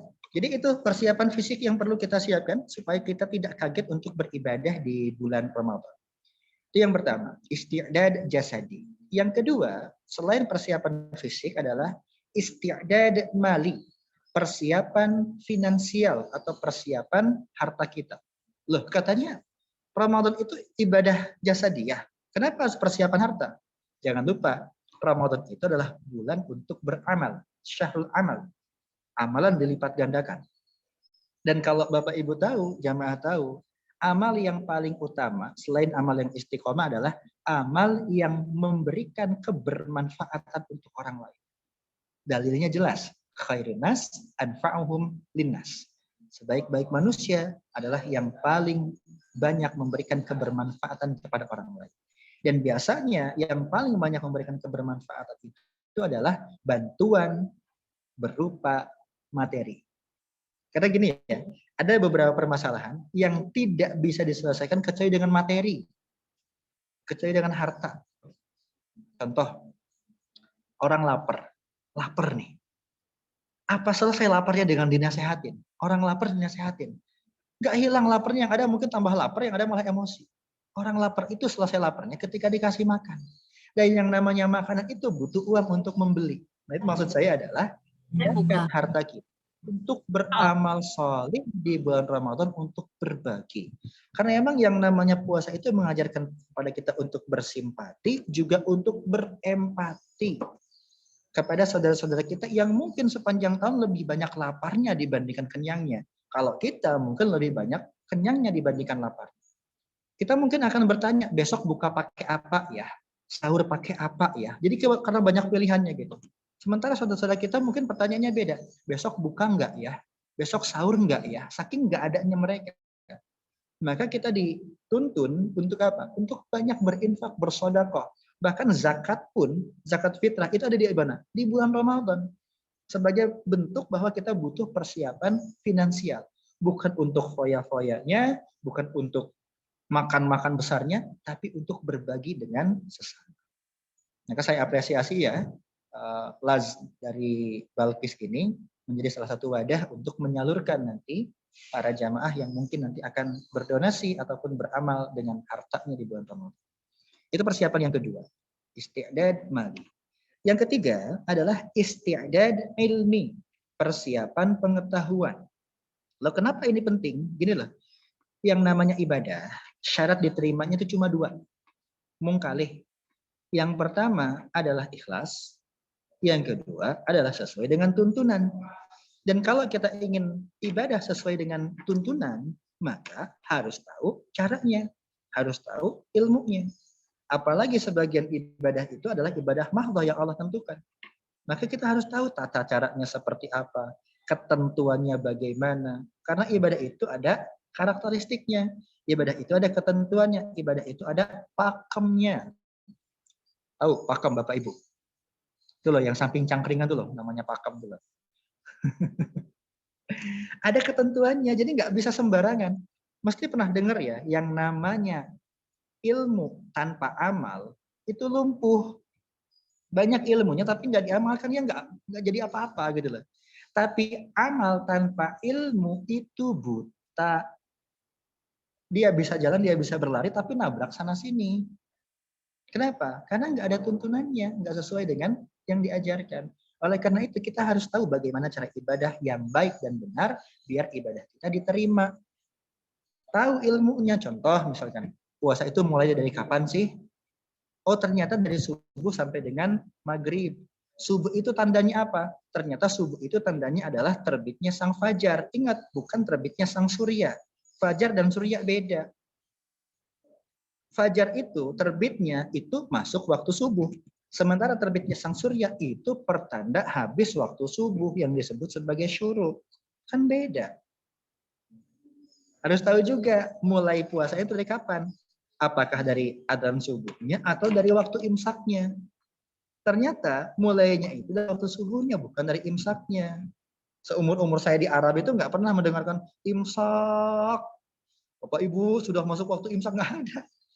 Indonesia khasnya yang disebut para ulama sebagai waktu tahdir atau waktu isti'dad atau waktu untuk persiapan. Boleh makan minum ketika imsak tuh boleh. Tapi mbok ya jangan kebablasan, nanti malah nabrak waktu subuh. Itu kan ilmu. Harus tahu juga apa saja sih yang membatalkan puasa. Dalam kitab Matan Ghayah wa Taqrib Abu Syuja' menyatakan bahwasanya ma wasala amdan ilal jawfi awir ra'si wal hukmatu fi ahadis sabilaini wal qayu amdan wal watu amdan fil farji wal inzalu an mubasyarah wal haidu wan nifasu wal jununu war riddatu. Itu hal-hal yang membatalkan puasa, harus tahu apa saja. Atau hal-hal yang dianjurkan ketika berpuasa. Ta'jilul fitri wa ta'khirus sahuri wa talqul hujri minal karam. Atau misalkan hal-hal apa saja yang justru membatalkan pahala puasa. Puasanya sih nggak batal, dari pagi sampai malam dia puasa gitu loh. Tapi nggak dapat apa-apa. Rubba sha'imin laisa lahu min siyamihi ilal ju' wal atash wa rubba qa'imin laisa lahu min qiyamihi illa sahar. Betapa banyak kata Rasul orang yang berpuasa tidak dapat apa-apa dari puasanya kecuali lapar dan haus. Dan betapa banyak orang yang berpuasa nggak dapat betapa banyak orang yang qiyam pada malamnya nggak dapat apa-apa kecuali bergadang. Kenapa? Pahalanya rusak. Maka harus tahu apa saja yang merusak pahala supaya nggak kita laksanakan. Di antaranya ghibah lah, di antaranya dusta lah. Itu yang bisa merusak pahala puasa kita. Berarti apa? Butuh isti'dad ilmi, persiapan ilmu. Oleh karena itu, adik-adik, bapak-bapak, ibu-ibu, kalau nanti ada kajian tentang Ramadan, keutamaannya, fikih Ramadan, diikuti. Biar kita itu punya bekal dalam beribadah sesuai dengan tuntunan. Isti'dad ilmi yang ketiga. Nah yang keempat, yang tidak kalah pentingnya dan sebagai penentu berhasil tidaknya kita melewati Ramadan adalah isti'dad ruhi. Persiapan mental kita, persiapan hati kita, mental kita tuh harus disiapkan. Loh kenapa ini perlu disiapkan? Gini loh, seseorang mungkin sudah berilmu, Mungkin dia punya banyak harta untuk beramal, mungkin juga fisiknya kuat untuk berpuasa. Tapi kalau mentalnya nggak dijaga, dia bisa gagal loh melaksanakan Ramadan dengan sebaik-baik. Kenapa? Kalau mentalnya tidak dipersiapkan, yang pertama dikhawatirkan dia akan menjadi orang yang mentalnya kagetan. Apa itu mental kagetan? Gini loh. Mungkin dia terlalu excited dengan datangnya Ramadan, terlalu bergembira, akhirnya diforsir habis-habisan di awal. Tilawahnya 10 juz, tilawahnya 20 juz misalkan gitu. Atau tarawihnya kalau perlu nggak tidur sama sekali dari dari isya sampai subuh misalkan. Tapi ke belakangnya tambah lemas, tambah malas. Itu karena apa? Nggak dijaga mentalnya, nggak dijaga semangatnya. Nggak pakai strategi gitu untuk beribadah. Nggak pakai targetan. Padahal yang namanya Ramadan itu adalah syahrut tarbiyah wa tarqiyah. Bulan untuk pembinaan diri kita dan peningkatan amal soleh. Harusnya semakin ke belakang itu semakin meningkat. Karena kata Rasul, keutamaan Ramadan itu di belakang. Makanya 10 hari terakhir Ramadan, Rasul itu beriktikaf. Bukan semakin turun. Itu karena mentalnya apa? Kaget. Atau yang nggak kalah berbahaya adalah mentalnya itu mental balas dendam. Gimana mental balas dendam? Aku kan udah nggak makan nih dari pagi nih. Pagi harusnya makan, nggak makan. Siang harusnya makan, nggak makan. Sorenya cemilan, nggak nyemil. Pokoknya nanti pas buka, aku mau makan yang banyak. Aku mau makan yang enak. Aku mau makan yang mahal-mahal. Nah, itu namanya mental balas dendam. Padahal puasa mengajarkan kepada kita kesederhanaan, mengajarkan kepada kita kepedulian, bersabar. Bukan membalas dendam tentang ibadah kita. Kita pernah mengadakan penelitian ya, waktu itu seorang dosen kami di UGM, di Pasca Sarjana, penelitian tentang kenapa sih di bulan Ramadan itu tingkat inflasinya lebih tinggi. Artinya barang kebutuhan pokok itu mengalami kenaikan. Dan selalu seperti itu beritanya. Minyak naik, beras naik, ini itu naik di bulan Ramadan. Kenapa seperti itu? Karena ternyata permintaan pasar itu tinggi. Kenapa permintaan pasar itu tinggi? Karena yang mau belinya banyak. Sehingga banyak sekali perputaran uang di bulan Ramadan itu untuk memenuhi keinginan orang-orang berpuasa. Dan anehnya ya, harusnya kan bulan Ramadan itu bulan kita hemat dalam pengeluaran, tapi yang ada justru semakin banyak. Kalau secara logika gini ya, kan Ramadan itu kita 2 kali makan ya. Sahur, buka. Kalau selain Ramadan berapa kali makan? Coba. 3 kali makan. Kalau saya sih Ramadan nggak Ramadan 2 kali makan. Ramadan, sahur, dan buka. Selain Ramadan tetap 2 kali makan. Makan siang dan makan malam. Kalau pagi cuma sarapan. Artinya 3 porsi lah ya gitu. Kan kalau kita secara logika matematika ekonomi, misalkan 1 kali makan itu 10.000. Berarti di Ramadan cuma butuh 20.000 untuk sahur dan berbuka. Sementara selain Ramadan itu kan lebih mahal 3 kali, berarti 30.000. Lah kenapa? Di bulan Ramadan justru pengeluaran untuk makan jauh lebih besar dibandingkan selain Ramadan. Padahal jumlah makannya lebih sedikit, 2 kali dibandingkan 3 di selain Ramadan. Kenapa coba? Karena keinginan mengalahkan kebutuhan. Terlalu mengikuti nafsu kita. Boleh makan yang enak itu boleh. Yang mahal-mahal juga boleh kalau mampu, tapi jangan berlebih-lebihan. Kadang-kadang karena mentalnya itu balas dendam, akhirnya berlebih-lebihan. Contoh, pas buka puasa kan dianjurkan untuk apa? Dengan air putih atau dengan beberapa butir kurma. Nggak cukup, Ustaz, pengen yang segar-segar. Belilah dia es teh. Nggak cukup es teh, es kelapa muda. Nggak cukup es kelapa muda, es campur. Nggak cukup es campur, es oyen, es doger. Kalau perlu gerobaknya dibawa sekalian. Itu baru minumannya. Belum yang manis-manisnya. Kolak kan, kolak ubi, kolak pisang, apalah itu semuanya. Itu baru takjilnya, belum cemilannya tuh. Gorengan ini, gorengan itu, jajanan pasar. Itu baru awalnya lah ya, belum makan intinya. Dan orang Indonesia makan intinya adalah nasi. Kalau belum ketemu nasi, belum makan. Udah makan belum? Belum. Tadi udah makan mie banyak, kan belum makan nasi katanya gitu. Ya, belum makan. Dan repotnya nasi itu nggak bisa dimakan sendirian, mesti ada lauk pauknya. Lauk pauknya pun lengkap, lalapan, sambal, sayur mayur, lengkap semuanya. Nggak cukup itu, protein hewani juga harus ada, telur. Nggak cukup telur, ibunya telur juga ada. Ikan-ikanan dari ikan air tawar sampai ikan air laut juga ada. Binatang yang berkaki 4 dari yang kecil sampai yang gede pun ada. Digoreng, ditongseng, digulai, direndang, semuanya lengkap. Dijajarin depan rumah kita, itu kayak warung makanan Padang. Bahkan warung makanan Padang pun minder sama kita kayaknya. Sekarang pertanyaannya adalah, sebanyak itu habis enggak ketika maghrib dimakan itu? Biasanya enggak loh. Bahkan beberapa suap udah kenyang biasanya. Akhirnya apa? Enggak habis. Kalau enggak habis gimana? Mubazir. Karena apa? Mentalnya balas dendam. Oh, saya enggak mau mubazir, Tad. Saya tak habiskan semuanya lah. Ya mungkin bisa sih, tapi terlalu memaksakan diri. Ujung-ujungnya apa? Perutnya kembung. Ingat ya, perut itu korelasinya ke mata. Semakin berat perut diisi, semakin berat mata terbuka. Ujungnya apa? Nanti pas terawih bawaannya ngantuk karena kekenyangan. Yang lain takbirnya Allahu Akbar. Dia takbirnya beda. Allahu Akbar. Kenapa kekenyangan? Yang lain khusyuk, sholat, sujud, dan bangkit kembali. Dia saking khusyuknya sujud, nggak bangkit-bangkit lagi. Kenapa coba? Karena mentalnya balas dendam. Makanya mental ini akan menentukan kita itu berjuang terus sampai akhir atau cuma di awal saja. Kita itu berjuang lillahi ta'ala atau karena mengharapkan sesuatu yang lain. Kita itu mentalnya seorang pejuang atau mentalnya itu balas dendam. Mental yang akan menentukan kita itu berhasil atau tidaknya di bulan Ramadan. Maka butuh targetan. Yuk, santri Baitul Quran targetnya apa misalkan?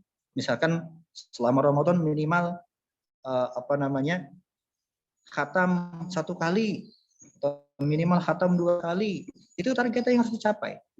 Karena kalau nggak punya targetan, ngambang kita itu ibadah kita itu. Nah, ini mungkin yang perlu kita persiapkan ya, selain tentunya kita memperbanyak berinteraksi dengan Al-Quran, perbanyak tadarusnya, perbanyak tilawahnya, perbanyak fahami maknanya, tentu kita juga ingin berakhlak dengan akhlakul Quran. Udah habis waktunya ya. Tapi mungkin sementara itu saja ya untuk pertemuan atau penyampaian pada kesempatan kali ini. Monggo kalau misalkan ada yang mau ditanyakan, mau disampaikan, saya kembalikan kepada pembawa aja. Oke, matur nuwun, syukron Ustaz Andi Alif atas pemaparannya yang luar biasa. Masya Allah, kita belajar banyak ya Bapak Ibu malam hari ini, dan semuanya saya kira daging semua ini ya. Kita belajar banyak dan mudah-mudahan ini menjadi bekal terbaik kita untuk menyongsong bulan suci Ramadan yang tinggal beberapa hari lagi ini. Jasadi, amali, kemudian ilmi dan ruhi tadi ya yang Ustaz paparkan. Alhamdulillah. Selanjutnya sebelumnya nanti insya Allah kita ada door prize ya bagi adik-adik yang satu bertanya, yang kedua nanti panitia akan menyeleksi yang paling aktif atau yang paling on terus selama kajian ini, siapa nanti juga akan dapat door prize, dan juga ada door prize yang lain. Jadi diharapkan santri-santri seluruhnya aktif ya, aktif, kemudian diharapkan setelah ini bisa bertanya. Apakah ada sekarang? Oh ya, sambil memikirkan pertanyaannya, guys, santri dan Bapak Ibu sekalian, dari panitia mungkin akan menyampaikan sedikit video ya, sambil dipikir pertanyaannya ya, santri-santri semuanya. Silakan kepada panitia di video BIC ya, salah satu program kita di Balkis, pengabdian santri-santri di masyarakat ya. Bismillahirrahmanirrahim.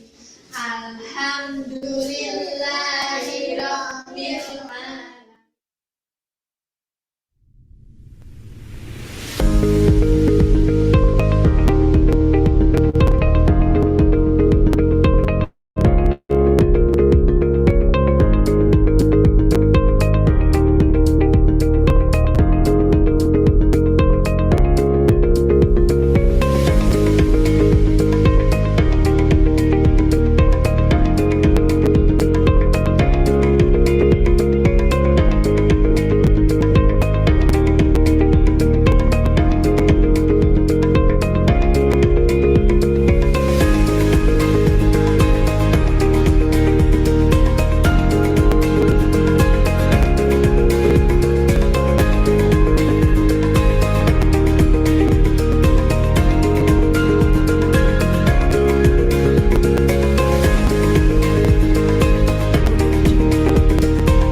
Kita saksikan satu lagi ya Bapak Ibu, sambil rehat sejenak sekaligus mungkin menyiapkan pertanyaannya ya.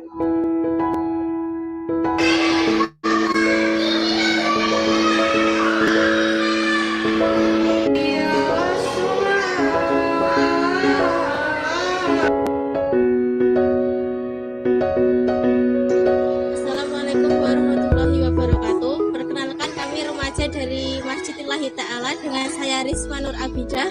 Saya Saskia Naila Putri. Di sini kami ingin mengucapkan terima kasih untuk Balkis karena programnya yang sangat-sangat mendidik dan menambah antusias belajar para santri dan santriwati. Kemudian kesan saya adanya program ini tuh sangat baik untuk pembelajaran yang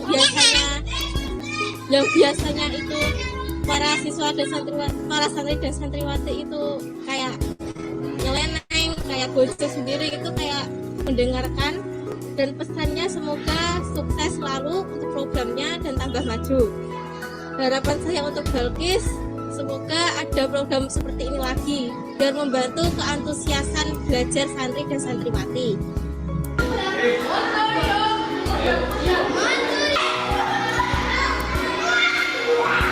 Bismillahirrahmanirrahim. Assalamualaikum warahmatullahi wabarakatuh. Perkenalkan, saya Kak Ipang. Saya seorang juru kisah Islami dan saya juga pengelola TPA Masjid Lillahi Ta'ala Ngerice. Kami terima kasih sekali dengan adanya program BIC dari Pondok Pesantren Baitul Quran Yogyakarta. Program ini sangat membantu kami dalam mengasuh anak-anak karena selama ini kami kekurangan SDM seperti itu ya.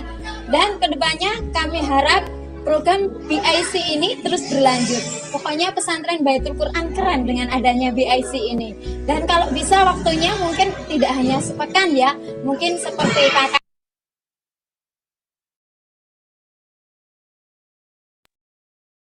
Jadi Bapak Ibu dan santri seluruhnya, itu tadi salah satu program kita di Balkis ya, BIC, Balkis Inspiring Class, yang mana memang ini tiap tahun alhamdulillah kita laksanakan. Niat kita, target kita adalah santri-santri ini kemudian bisa belajar empati, bisa belajar simpati, belajar membantu, dan belajar mengasah kepemimpinannya ya di program BIC itu. Kemudian mumpung ingat Bapak Ibu, mumpung ingat santri dan santriwati sekalian yang ada di rumah, Balkis saat ini masih membuka pendaftaran peserta didik baru ya bagi Bapak Ibu wali santri dan seluruh santriwan santriwati. Kami himbau, kami minta dengan hormat seluruhnya, yuk ajak teman-temannya, ajak adik-adiknya, ajak kakak-kakaknya, mas-masnya, semuanya, koleganya untuk belajar nyantri mondok sama-sama di Balkis ya. Kita bumikan Al-Quran melalui pondok pesantren Balkis yang kita cintai sama-sama. Selanjutnya, Bapak Ibu sekalian, santriwati yang kami hormati dan dirahmati Allah Subhanahu wa taala, kita masuk ke sesi tanya jawab atau diskusi. Bagi yang ingin bertanya, nanti panitia akan menyeleksi ya yang bertanya siapa. Silahkan mengangkat tangan, mengaktifkan mengaktifkan kameranya.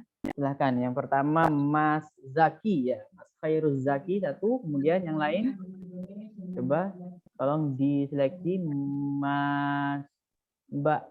Mbak Kia ya, Mbak Kia, Mas Zaki, kemudian Mbak Kia, dan satu lagi yuk, siapa yuk, satu lagi ini yang Balkis Putri, angkat tangan siapa ya? Ya, mungkin dari santri Baitul Quran Putri yang di pondok ya. Nanti kita coba kasih kesempatan. Baik, sudah ada 3 penanya. Yang pertama atas nama Mas Herzaki dari kelas 8A. Silahkan Mas Zaki, sampaikan pertanyaannya. Boleh disebutkan nama dan kelasnya terlebih dahulu.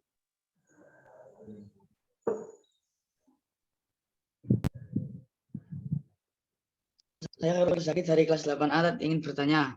Jika saat melaksanakan sholat taraweh tapi tidak mengikuti sholat witir, sah atau tidak sholat tarawehnya? Sponsor. Ya, terima kasih Mas Zaki. Kalau taraweh terus tidak ikut witir, tarawehnya sah nggak ya? Syukron Zaki ya. Baik. Afwan Ustaz, kita kumpulkan dulu atau langsung dijawab? Saya langsung jawab aja ya, biar nggak. Ya, silakan Ustaz, monggo Ustaz. Baik, gini. Salat tarawih merupakan salat sunnah dan biasanya diakhiri dengan salat witir. Sah nggak kalau nggak salat witir? Sebenarnya sah, cuma gini loh. Rasulullah SAW bersabda, "Man shalla ma'al imam hatta yansharif, faka'annahu shalla laila kullah." Barang siapa yang sholat bersama imam sampai imamnya pergi, maksudnya apa? Berarti sholat sampai akhir. Berarti sholat sampai witir tuh. Maka seolah-olah dia sholat semalaman full, semalam suntuk. Jadi kalau misalkan sholat tarawih, kalau bisa sampai witir, eman-eman gitu. Kalau bahasa kita sayang banget kalau misalkan sudah sampai witir, karena memang pahalanya seperti kita sholat sepanjang malam. Tapi kan nanti saya mau witir lagi saat ketika tahajud dan lain-lain, ya sudah nggak apa-apa. Ketika tahajud nanti nggak usah witir lagi karena witirnya sudah bareng imam. Dan kayaknya kurang elok juga ya dipandang ketika yang lain masih sholat berjamaah, kita tiba-tiba keluar dari masjid nggak enak dilihatnya gitu loh. Makanya lebih baik untuk sholat witir bareng-bareng saja di masjid bareng imam. Insya Allah pahalanya banyak. Kalau setelah itu mau sholat lagi, mau tahajud lagi, tinggal tahajud aja, nggak jadi masalah setelah itu. Gitu ya. Monggo, ada lagi yang lain? Oh iya, begitu ya Mas Zaki ya, bisa dipahami Mas Zaki? Bisa, Ustaz. Ya, syukron. Selanjutnya Mbak Takia Makmur, ya silahkan perkenalkan diri, mulai dari salam dulu, salam, perkenalkan diri, sampaikan pertanyaannya. Assalamualaikum warahmatullahi wabarakatuh. Saya Takia Makmur dari kelas 7B ingin bertanya, apabila puasanya tidak dapat pahala, apakah puasa tersebut perlu diganti di hari lainnya? Keren Ustaz. Ya, monggo Ustaz. Baik. Apabila puasanya tidak berpahala, apakah perlu diganti? Sebenarnya tidak perlu diganti ya, karena memang puasanya batal. Yang perlu diqadha itu adalah ketika tidak berpuasa atau puasanya batal, maka itulah yang harus diganti. Cuma gini, jangan sampai salah kaprah. Aduh, puasa saya udah rusak nih, nggak usah puasa sekalian lah. Nah itu namanya salah kaprah. Kalau kita puasa, kemudian pahalanya rusak, itu minimal nggak berdosa gitu loh. Nggak berdosanya karena kita masih puasa. Tapi kalau udah pahalanya rusak, nggak berpuasa pula, nggak dapat pahala dan juga dapat dosa. Terus gimana saat supaya saya puasa dan dapat pahala kalau ternyata tergantung rusak, terlanjur rusak? Kata Rasulullah SAW, "Wa'at bi'isayyatal hasanata tamhuha." Kalau kita berbuat buruk, kemudian kita melakukan kebaikan, bertaubat, beristighfar dan beramal soleh, itu Allah kembalikan pahalanya, Allah hapuskan dosa-dosanya. Maka insya Allah kalaupun terlanjur pahala kita rusak, pagi-pagi udah gibahin orang misalkan, itu istighfar, minta ampunan, kemudian beramal soleh yang banyak, Allah kembalikan pahala puasa kita. Jadi puasanya nggak jadi sia-sia. Kalaupun puasanya sia-sia, sebenarnya nggak perlu diganti di hari yang lain karena puasanya tidak batal. Seperti itu. Ada lagi? Baik, syukron Ustaz dan Mbak Takia, bisa dipahami ya Mbak Kia. Jadi tidak batal, tidak perlu diganti, tapi ya mudah-mudahan tidak ada yang sampai batal ya pahalanya. Selanjutnya ini ada yang mengangkat tangan, nama akunnya Balkis Putri ya, silahkan. Mungkin teman-teman atau santri putri yang tidak pulang ya, silahkan.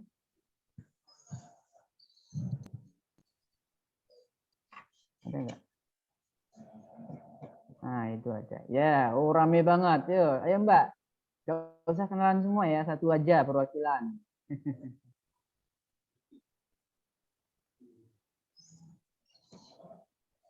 Mute ya. Halo?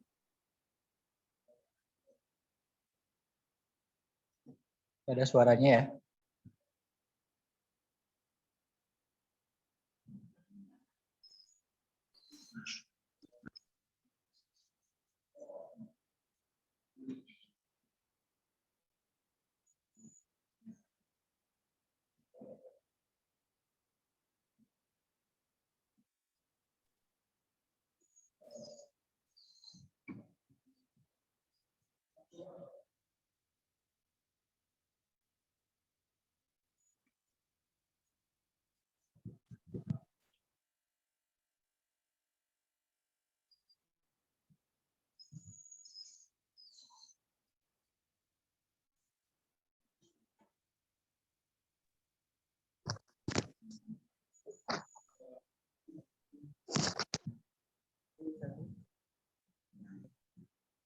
Cek 1, 2, ada suara? Mohon maaf. Ada?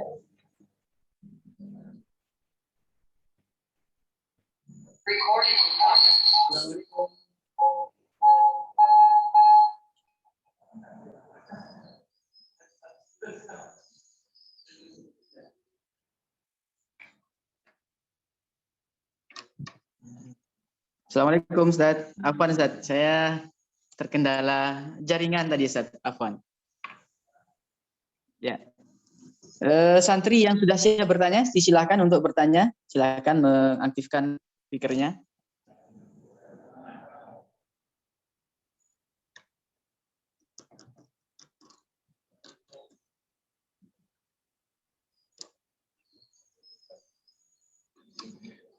Halo, Assalamualaikum. Udah. Tidak ada suara.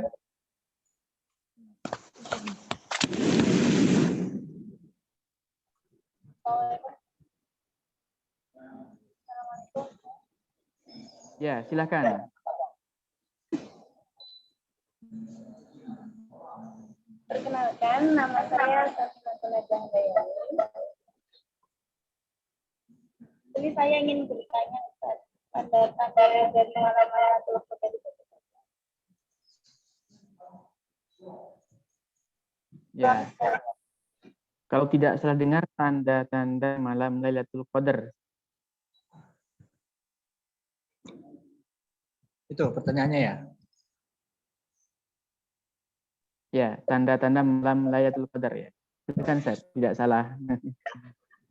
Rasulullah Shallallahu Alaihi Wasallam bersabda, "Iqtanim Lailatul Qadri fi ashri awakhir min Ramadan." Carilah Lailatul Qadar di 10 malam terakhir Ramadan. Dalam riwayat yang lain lebih rinci lagi, fi ashri awakhir witr, dalam 10 malam terakhir di malam-malam witir, malam-malam ganjil. Tanda-tandanya apa sih? Kalau dalam beberapa riwayat sih di malam tersebut tenang ya, malamnya tenang gitu. Artinya enggak panas, enggak kedinginan, enggak hujan ribut atau enggak badai. Jadi malamnya tenang, seolah-olah bumi itu berhenti bernafas katanya gitu. Walaupun memang tidak mesti seperti itu, karena mungkin di beberapa daerah lagi musim hujan atau lagi musim angin gitu ya. Tapi biasanya malamnya tenang. Nah, tandanya keesokan harinya biasanya terlihat adalah keesokan harinya itu biasanya matahari itu cerah, cuma nggak silau. Suasana cerah, tapi seperti berkabut gitu, sehingga matahari itu tidak silau, bahkan bisa dilihat kadang-kadang. Nah, itu tanda-tanda kemarinnya Lailatul Qadar. Maka karena kita nggak tahu malam itu Lailatul Qadar atau enggak, maka sebaiknya setiap malam kita jadikan seperti Lailatul Qadar. Jadi nggak usah ngira-ngira gitu. Ini kayaknya malam 27 deh. Ternyata bukan malam 27 gimana gitu.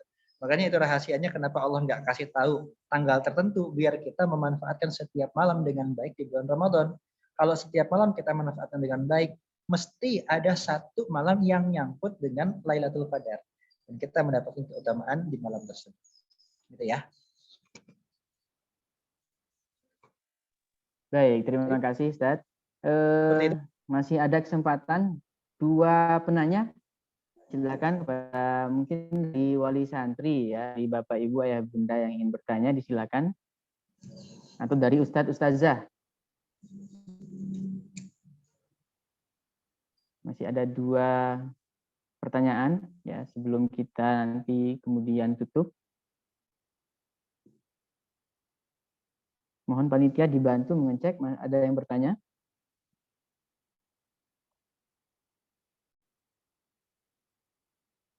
Ya, 2 penanya terakhir insya Allah masih dapat door prize. Yuk.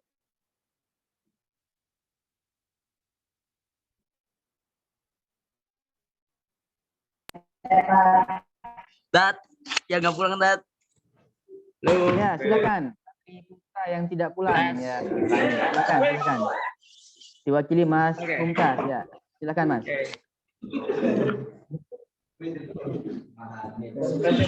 Assalamualaikum warahmatullahi wabarakatuh.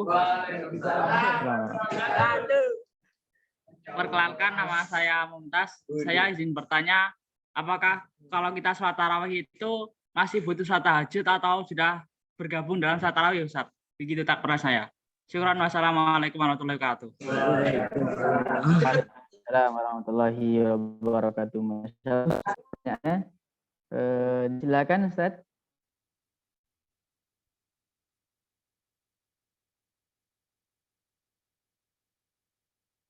Jaringan saya nggak bagus.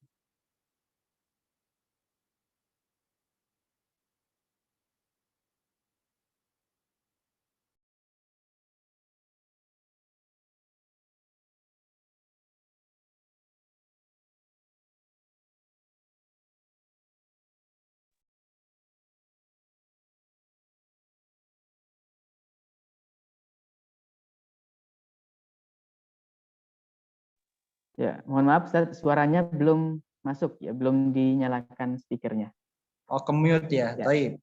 Ini salat tarawih itu adalah bagian dari qiyamul lail. Sebagai hamana tahajud juga qiyamul lail. Jadi qiyamul lail itu adalah salat sunnah yang dilaksanakan ba'da isya sampai dengan waktu subuh atau sebelum subuh, itu namanya qiyamul lail.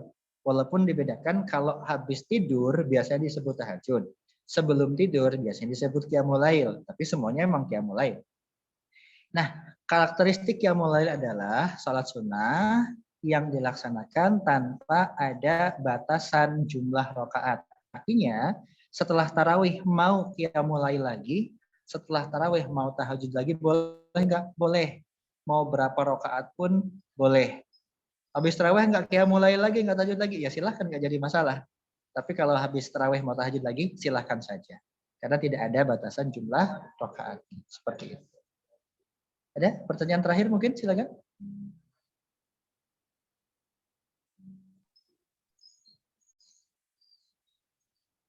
Satu lagi, silakan.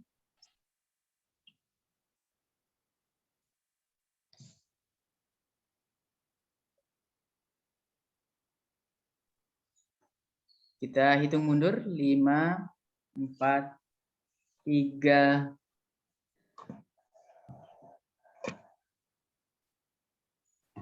ya ini ada beberapa yang angkat tangan. Mas Hildan, silakan Mas Hildan.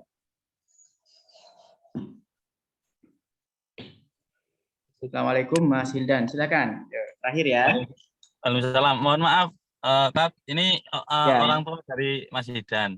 Oh iya, silakan Pak Abi. Oh iya, iya. Terima kasih. Misalnya ada satu kejadian gini, seperti beberapa tahun yang lalu, misalnya sholat Idul Fitrinya itu tidak bareng. Terus ketika di tanggal 1 Syawal, itu kan ketika kita tahu bahwa ada satu wilayah yang sudah 1 Syawal, itu kan kita haram hukumnya berpuasa. Sedangkan kita hitungannya menurut keyakinan kita tanggal itu belum 1 Syawal. Terus gimana? Misalnya saya mau puasa, takutnya nanti sudah ada yang 1 Syawal, karena itu haram. Kemudian kalau saya tidak puasa, padahal hitungan saya belum sampai di tanggal 1 Syawal. Sementara itu, terima kasih, Ustaz. Assalamualaikum. Ya. Assalamualaikum warahmatullahi wabarakatuh. Silakan Ustaz. Baik, mungkin ini sebagai jawaban penutup ya, sekaligus saya jelaskan tentang penentuan awal puasa dan akhir puasa atau 1 Syawal. Ada 2 metode yang dipakai dalam penentuan awal bulan. Yang pertama adalah ru'yatul hilal. Metode hisab dengan hitung-hitungan, kelebihan kurangannya pasti ada masing-masing. Dan metode hisab dan ru'yah itu tidak saling mengalahkan ya, atau tidak saling bertabrakan, justru saling membantu sebenarnya. Adanya hisab karena ada ru'yah, adanya ru'yah karena ada hisab. Nah, bagi yang pakai hisab, itu silahkan meyakini dengan hisabnya. Kalau ternyata sudah masuk 1 Syawal, maka tidak boleh berpuasa. Kalau belum masuk 1 Syawal dengan hisabnya, maka silahkan berpuasa, walaupun mungkin yang lain tidak berpuasa, karena meyakini dengan metode hisabnya. Begitu pula dengan metode ru'yah, dengan menggunakan penglihatan terhadap hilal secara langsung atau dengan alat, itu dibagi ke dalam 2 bagian lagi. Ada yang ru'yahnya itu ittihadul matali', ada yang ru'yahnya itu ikhtilaful matali'. Apa itu? Kalau ittihadul matali' itu adalah 1 terbit, atau 1 hari. Misalkan gini, ketika di Saudi Lebaran, Indonesia juga Lebaran. Kenapa? Karena harinya sama, cuma beda 4 jam. Ketika Saudi puasa, Indonesia juga puasa. Karena bedanya cuma 4 jam, satu hari yang sama. Itu madhab Ittihadul Matali. Ini yang diambil oleh ulama Saudi. Ulama Hambali, dan kalau nggak salah Maliki. Sementara Imam Syafi'i berpendapat, juga Imam Hanafi berpendapat bahwasannya ada ikhtilaful matali, atau setiap negara itu bisa melakukan ru'yah hilalnya. Setiap wilayah negara itu bisa melakukan ru'yah hilal. Dan Indonesia itu bermadhab Syafi'i sebagian besar. Makanya Indonesia punya ru'yah hilal sendiri, tidak nginduk ke Saudi. Kalau madhabnya Hambali atau Maliki, itu ya kalau Saudi puasa, Indonesia juga puasa. Nggak usah Indonesia ru'yah segala gitu loh. Karena satu kesatuan, satu hari. Tapi karena Indonesia ini pakai madhab Syafi'i, sebagaimana Malaysia, Brunei, Filipina, Thailand, India, Sri Lanka, dan beberapa negara yang lain termasuk Mesir, itu menggunakan ru'yah hilalnya sendiri-sendiri. Makanya di Indonesia kan ada ru'yah hilal sendiri ya. Ada sidang isbatnya tuh biasanya. Pakai ru'yah hilal Indonesia, tidak nginduk ke Saudi. Maka bagi yang pakai keyakinan dengan ru'yah hilal Indonesia, kalau dia sudah berkeyakinan hari tersebut adalah 1 Syawal, dia tidak boleh berpuasa. Walaupun yang lain mungkin masih berpuasa. Atau kalau misalkan dia berkeyakinan itu belum 1 Syawal, maka dia wajib berpuasa walaupun yang lain sudah tidak berpuasa. Maka apa? Dikembalikan kepada kita itu ngambil yang mana? Pakai yang hisab atau pakai yang ru'yah? Ru'yahnya ngambil yang mana? Pakai yang satu kesatuan dengan Saudi atau masing-masing negara punya ru'yah hilalnya masing-masing. Kalau Indonesia yang ru'yah biasanya pakai ru'yahnya Indonesia. Dari Kemenag, dari MUI gitu ya. Itu biasanya pakai ru'yahnya ru'yah Indonesia karena Indonesia sebagian besarnya bermadhab Syafi'i. Jadi mohon maaf Bapak Ibu, tidak terpengaruh dengan negara lain, cukup dengan negara kita kalau kita memang pakai pendapat imamnya Syafi'i. Seperti itu. Tapi mungkin Bapak Ibu yang dirahmatullah subhanahu wa ta'ala itu yang bisa saya sampaikan untuk malam hari ini. Sudah semakin malam nampaknya. Dan mungkin ada beberapa pertanyaan yang belum tersampaikan atau belum terjawab. Insya Allah mungkin kita akan bertemu lain kesempatan. Semoga Allah berikan kesempatan di lain waktu. Dan mohon maaf dalam penyampaian tadi mungkin ada kekurangan maupun keterbatasan. Semoga Allah Subhanahu wa taala menyampaikan kita di bulan Ramadan. Allahumma balighna Ramadan, dan kita bisa melewati dengan sebaik-baiknya serta kita dipertemukan dengan Ramadan selanjutnya. Itu mungkin dari saya kembalikan kepada moderator. Assalamualaikum warahmatullahi wabarakatuh. Waalaikumsalam warahmatullahi wabarakatuh. Syukran, jazakumullah khairan katsira. Kita ucapkan kepada Ustadz Alif LCMA atas segala sharing ilmu dan juga mungkin pengalamannya. Semoga kita semuanya Bapak Ibu, santriwan, santriwati, Ustadz Ustazah bisa mengambil manfaat sebanyak-banyaknya melalui kajian kita malam hari ini. Kita juga doakan semoga Ustadz Alif sekeluarga sehat selalu dan kita semuanya bisa dipertemukan dalam keadaan sehat walafiat dengan bulan suci Ramadan tahun ini dan tahun-tahun berikutnya insyaallah. Terakhir, mari kita senantiasa sering berdoa, Allahumma balighna Ramadan di setiap kesempatan sholat kita. Dan sebelum kita tutup atau sebelum kami tutup acara pada malam hari ini, izinkan MC menyampaikan pantun ya. Nanti ada yang bilang cakep gitu ya, biar gitu ya Ustaz ya. Ya. Makan roti jangan berlari. Kalaulah jatuh kita yang rugi. Bersihkan hati, sucikan diri, sambut Ramadan sebentar lagi. Yang kedua, pergi ke pantai, pantai Parangtritis, berkilau indah seperti kaca. Sungguh hebat santri Balkis, semua gembira sambut bulan puasa. Mari kita tutup kajian kita malam hari ini dengan membaca hamdalah dan doa kafaratul majelis. Alhamdulillahirabbil alamin. Subhanakallahumma bihamdik asyhadu an la ilaha illa anta astaghfiruka wa atubu ilaik. Terima kasih atas kehadiran dan mohon maaf jika ada yang kurang berkenan. Kami tutup dengan ucapan assalamualaikum warahmatullahi wabarakatuh. Waalaikumsalam warahmatullahi wabarakatuh. Untuk hadirin atau Bapak Ibu santri yang tadi mendapat hadiah, nanti kami akan hubungi ya. Sekali lagi kami akan hubungi nanti, panitia akan menghubungi santri-santri yang bertanya untuk nanti kita kirimkan hadiahnya. Terima kasih.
Saya di sini sebagai ketua pemberdayaan wanita Balkis Peduli.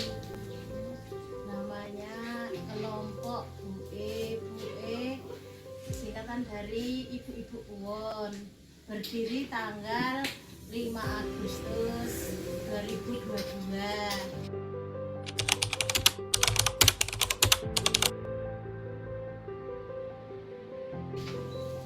Dan kegiatan setiap hari bikin snack buat anak-anak pondok Balkis. Menu masakan ya ganti-ganti setiap harinya. Berangkat pukul 3, lalu siap-siapin apa yang mau dimasak, jam 9 udah setor.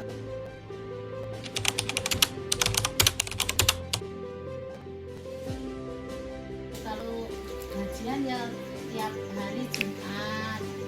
Sebelum gajian kita ngaji dulu sebentar.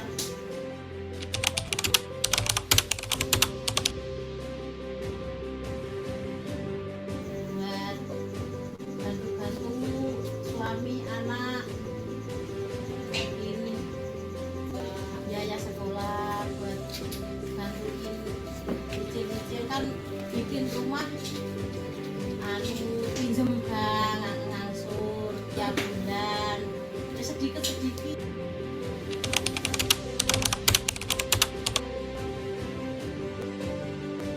Ya sekarang masuk ke BUE itu ya alhamdulillah dia bisa membantu, sangat membantu kami semua di sini.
dan sangat terbantu dengan adanya program PIC ini sehingga TPA dapat dilaksanakan dengan baik.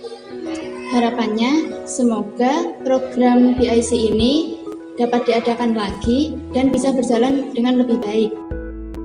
Kami juga sangat berterima kasih atas terselenggaranya program PIC ini. Selain itu kami juga ingin memohon maaf sebesar-besarnya apabila ada kesalahan atau ada perilaku yang kurang berkenan.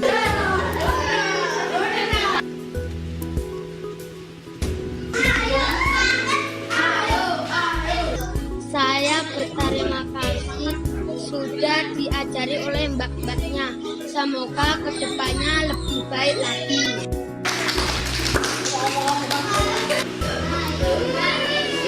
Assalamualaikum warahmatullahi wabarakatuh. Kita dari PIC kelompok 1 Civilizing World. Kesan dan pesannya selama kita mengajar di TPA ini adalah sangat luar biasa. Kita bertemu dengan berbagai macam karakter anak-anak. Kemudian harapan untuk kedepannya, semoga PIC yang selanjutnya bisa lebih baik dari kita. Terima kasih untuk semua pihak yang telah berpartisipasi dan ikut serta dalam TPA kita kali ini. Balkis Jogja, Mumtaz.